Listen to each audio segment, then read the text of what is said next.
Hey, everybody, welcome to Think Business. Looking forward to talking to Chris Lalomia. Chris, it's great to see you. Looking forward to talking with you in this Think Business Live Take 10, right? It's my 10-minute interview series. You are the owner of the Trusted Toolbox. What I love about your website is, you go to your website, which is thetrustedtoolbox.com, and you make it so simple. Step 1, call us. Step 2, we arrive. Step 3, we exceed all expectations. Talk to me as a business owner about the importance of simplicity. Yeah, that's a great point, especially in the business that I'm in, which is handyman and remodeling, but specifically around the handyman process. A lot of times people don't know what to expect with this, because we've all had varied experiences with handyman. And traditionally, it's a very unprofessional space. So what we really try to promote is professionalism. So we talk about in our company and the training that we do, we talk about we prioritize professionalism above all else. And so to make it simple, I would love to tell you I've built a simple business, but I've had many other home service business owners tell me I'm in the most complicated space, because as handyman, we can do a lot of things around the house, which gives you a lot of opportunity to leave a lasting legacy impact, but also gives you the opportunity to screw up a little bit. Mm-hmm. Yeah. Well, that's I hear you on that one. Let me ask you this. I just want to kind of show your website for a minute. Let's talk about a little bit about people don't know what to expect. Okay, so I want to talk about that, because as a business coach, it doesn't matter who I'm coaching, whether it's a salesperson, a CEO, a manager, a VP. It doesn't really matter, because I think one of the things that's so important is setting the stage so your clients or the people you're talking to know what to expect, right? Take away that mystery of something, whether you're the CEO talking to your people, a salesperson talking to somebody, or to a prospect. Setting the expectations up front is so key. So can you kind of talk about that? Because I think it's it's something that you said very simply, but really it's so simple it's complicated. Exactly right. What's hard, especially in the world we're in, is the expectations of the client is really hard to understand. And with all of the information available at our fingertips, it's kind of like going to WebMD. You can go out there and be your own doctor. You can go out there and be your own home repair specialist by looking at YouTube or watching HGTV. But the reality is you really don't know what to expect from the process and how we do things. So we really focus in a lot on prioritizing professionalism, but our brand promises we're going to leave your house in better shape than when we arrived. Yeah. So in the expectations, what you'll see, and you saw it on our website, is that we're going to show up. We're either going to set up an on-site estimate, or we're going to dispatch one of our home repair specialists, which we call technicians, to your house to do the work. And everybody in our company has been trained to help set those expectations, because, and this sounds simple too, but it's true. If you don't set an expectation, how can you exceed an expectation? And so that's so critical for us in our business. Yeah, I love that. I want to talk about prioritization. It's something I talk about a lot, and I think it is something that people are not good at doing. Prioritizing, whether it's anybody, understanding how to prioritize and reprioritize and prioritize more in a day. People fall apart. They need to. You and I should teach a class in every college in the world, teaching people how to prioritize their day, their hour, so talk a little bit about that, because to me, that word has power in it, but to many, it's a word they just hear, but don't own it. Yeah, it's exactly right. It's so hard. When I'm at my best, I prioritize my day and maximize my day. When I'm at my worst, the very first thing I do is look at my phone, my emails, and my text messages, and get completely knocked off track. So staying on task on what you're doing, and I use a combination of traction within my company, which is a business technique to keep us focused on our big goals within the company. But with our employees, especially with our technicians, we actually have deployed a checklist mentality. Yeah. Where there's a checklist for preparing for the job, a checklist for doing the job. Doesn't make you a better handyman, but it helps you set your priorities on what you're supposed to be doing with your customers, so you can maximize, again, at the end of the day, your personal and professional goals, which for many people is just about making enough money to take care of your family. Yeah. Well, and I have a lot of clients that use traction, right? So again, that goes down to creating an internal repeatable system on how things are getting done.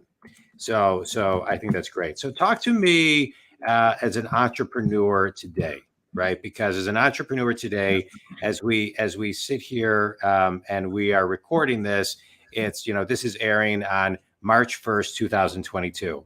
Today, many COVID restrictions are lifting. Today is kind of a day, right? So we're seeing it not only throughout the country, we're seeing it in the UK, we're seeing it in Israel, right? This is kind of a day. So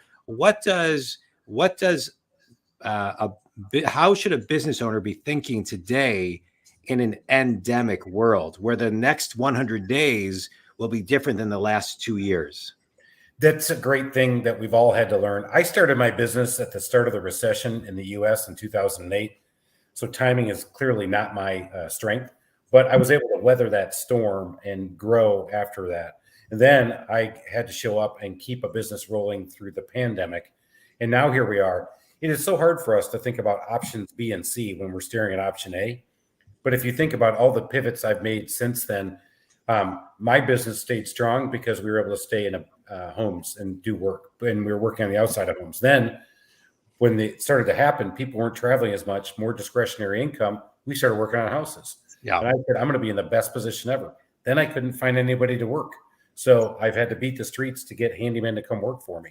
Now I can't get some supplies that used to be readily available. And now I have this inflationary pressure of this. So what are we doing? As business owners, as entrepreneurs, we wake up every day solving problems. And that's actually one of the things I love doing. But that's the problem. So what do we do the next 100 days is we watch this very unfortunate thing that's happening over in Europe right now with Russia and Ukraine. Yeah. Literally the first European invasion since World War II. So what is that going to mean to us in the U.S. or in any business? And you got to forecast out. But I found, especially through the pandemic, what I really learned is that forecasting out a year became forecasting out just 30 days and working that way. Correct. Yeah, I agree. And I think sometimes, especially in the beginning of the pandemic, it was forecasting a day and then a week, right? I mean, sometimes it was forecasting an hour in the beginning. I mean, that March 15th-ish, 2020. Yeah, I mean, that was... Yeah. I went from March 9th, a guy who decided not to come to my office because he felt like, all of our businesses were going to crater. Yeah. And I asked the question, I'm like, hey, dude, what can I do to help? He said, you can't help me. You're going through the same thing. And literally 1 week later, I laid off 3 people, asked people to take a 25% salary cut, moved it back to what I could do to run profitably. Yeah. And then just like you said, hourly. I went from monthly reporting to weekly. Yeah. In a sentence, how's business today? Great.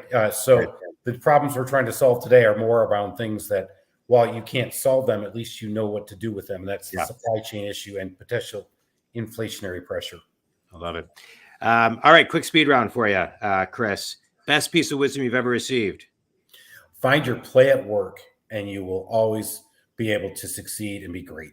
Amen to that. Finish this sentence. For every new entrepreneur out there who wants to start a business, they should, if you had to tell them to do one thing, it would be? Find somebody in the industry you want to go into. Love it. Favorite book and why? My favorite book is going to have to be The 7 Habits of Highly Effective People, because when I came out of graduate school and went to work in manufacturing, I felt like I was the smartest guy in the room.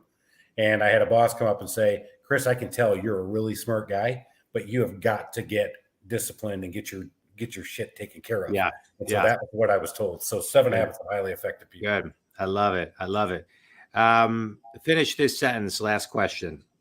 The biggest lesson I've learned in the last 2 years is? The biggest lesson I've learned in the last 2 years is you can ride your business up, but you can also ride your business back down and look to find those opportunities to bring it back. That's probably the biggest lesson I learned. I was able to, I hated it. It was horrible. Nobody ever wants to talk about shrinking your business, right? But we were able to shrink to grow to where we are today. Yeah. Yeah. Sometimes you got to slow down to speed up, go backwards to speed up to get ahead. Tell everybody, Chris, where they can connect with you, learn more about you, and if they want to do business with you, get to know you.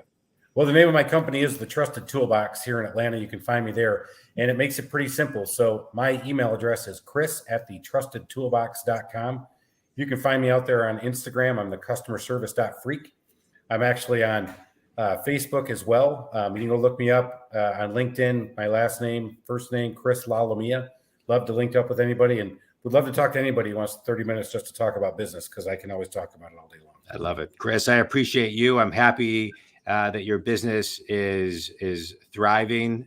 Thank you for your wisdom and your time today, and the lessons and the wisdom that you've shared. Think community, if Chris can help you, please connect with him. Thanks, everybody. Have an awesome rest of the day.